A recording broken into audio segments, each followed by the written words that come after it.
I apologize for the lateness of this video, but I was having a real fucked up week. So I just decided like it wouldn't make sense for me to come and do a video feeling the way that I was feeling. So I was just like, nah, I'm not gonna do it because it would be a real shitty video. I you know, I probably wouldn't even have digested the chapter as well as you know, as well as I could have. So I decided to not even make that video. But that aside, here comes a review. Chapter 576 of the Naruto universe starts off with some running in the trees, and Sasuke calls out to Itachi, but Itachi's like, and because Itachi won't stop running, Sasuke uses his Susanoo, and Itachi does the same thing. But then Itachi says, I'm actually shocked that you could do it, which I thought was personally a stupid thing to say. I mean, I know that, he hasn't seen him in a while, but come on, son. Come on, son. Then there's a series of conversation between Itachi and Sasuke. And throughout the course of the conversation, you get some flashbacks, showing Sasuke learning the truth and going through all this, and you see Itachi with his flashbacks. It was kind of a tender moment between them two. I really didn't care about it. I mean, not to say that it wasn't a good moment, but I really didn't care about the whole back and forth between those two because they talked about stuff that one we had already seen and two we already knew. So I really didn't care about that. The one thing that I did like though was that when Itachi was pretty much Itachi said something like, the shit that happened to you shouldn't dictate like who you are. And then you see like a panel of like Naruto behind them, and I thought that made sense because it's like if anybody had like the worst fucking upbringing, it was him. The whole village hated this kid, but he's protecting it. So like, yeah, Sasuke just had a weak, sense of like morality, and that made him just go in the opposite direction of what the fuck his brother wanted. And then Itachi says that he's refusing to answer any more of Sasuke's questions, and that he must focus on his mission to stop the Edo Tensei. Now, I feel like Sasuke's not just gonna stop right there, like, oh, he's not talking to me anymore, I'm gonna stop following him. I have a feeling that Sasuke is gonna go with him to see what Kabuto is.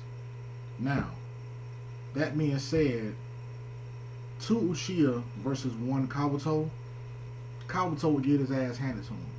Unless there's somebody there with Kabuto that could keep Itachi busy. And me personally, I think it would have to be Jiraiya. But that's an argument for another day.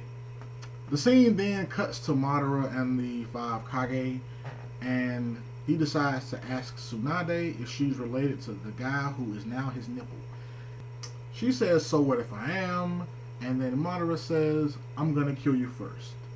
And all the other Kage are thinking about the medical prowess, but he was like, no, I'm gonna kill you because you're related to this guy.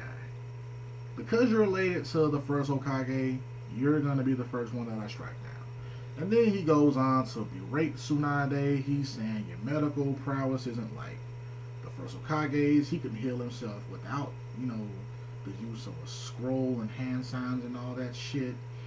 Then it says his ninjutsu was way better than yours. You're a weak woman, and weaklings are ugly, especially weak senjus. Talk about an asshole. Then Tsunade goes on to say, yeah, you're right. My medical ninjutsu isn't like his. My regular ninjutsu isn't like his. My fighting ability is nowhere near on his level. But there's one thing that I have that can't be distinguished and that I inherited from my grandfather, and it's the will of fire. And that's how the chapter ends. Overall, if I had to give it out of 10, I'll give it a 7. I'll give it a 7. A 7 because the first part of it kind of lost my interest, but Madara talking shit to Tsunade, it picked it back up. Now, I actually have a question that I want to pose to both Sawyer 7 Mage and for Neverworld. It's a question that somebody asked me on a Naruto discussion board, and I really couldn't answer the last part of his question, so I want to pose it to you two. The question that he asked was, why hasn't Kabuto used the impure world resurrection technique to bring back members of the Senju clan and the Uchiha clan.